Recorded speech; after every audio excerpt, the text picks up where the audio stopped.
Ocelot said the number of private forces is increasing, and they've modeled themselves after us. They're a far cry from the likes of us. But why? 9 years ago we made enemies of the world as a nuclear-equipped force, independent of ideology or state. Yes. Sooner or later, the real UN would have stepped in. So why are they giving these PFs free rein? That's our fault, too. What do you mean? What happened 9 years ago was a real problem for a lot of people.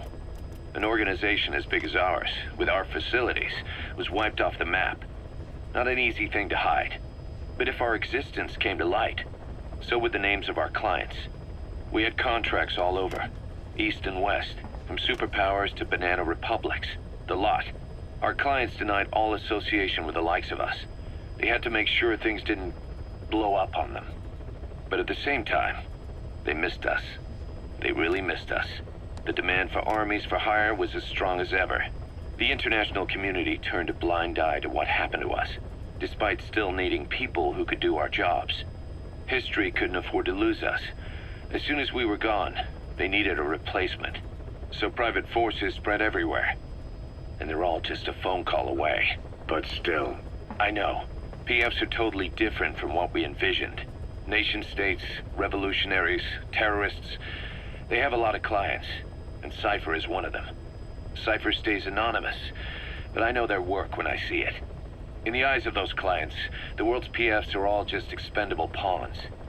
The clients don't have to worry about losing their own men. Nobody knows they're involved, and PFs are cheap. In short, the world is chewing up soldiers and spitting them out. Even some of the old Mother Base's survivors are still working for PFs. Some guys created their own smaller forces. Others were taken on by emerging PFs. Everybody's gone their separate ways. But none of them are living their dream, because they're not fighting with you. Of course, I tried to headhunt as many of them as I could for Diamond Dogs. It was all a waste of time. They said they weren't interested without you to lead them. But now you're back. And everything's gonna change. We'll unite all private forces under you, transcending nations and economies. What is a nation? Just a patch of dirt. The bonds among us will surpass nations, and that's what'll put the world under our control. We'll establish a new kind of country, redefine the very concept of it. Even Cypher will be below us, an extraterritorial federation of military nations. The United States of Force. Once word of Big Boss's return starts traveling, that'll be our true deterrent against Cypher. In other words, no one will dare to come gunning for you. How do you figure? Cypher lacks a large-scale fighting force. PFs are the perfect tool for them. But those PFs revere you, the legendary Big Boss. If Cypher killed you now, they wouldn't take it lying down.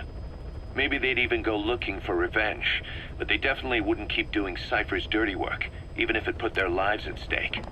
That's why it's no longer a benefit to Cypher to get rid of you. The very fact that you're alive is our greatest defense against Cypher. Nice to know. It'll buy us some time while we get back to full strength. Just keep in mind that what I'm saying is generalizing a lot. In practice, the PFs around the world don't know your face. Just declaring that you're Big Boss won't be enough to convince them. And if they see you as an enemy, they'll come at you with everything they've got. Some hero.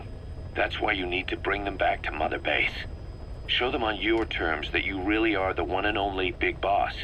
Once you've proven that, they won't hesitate to join us.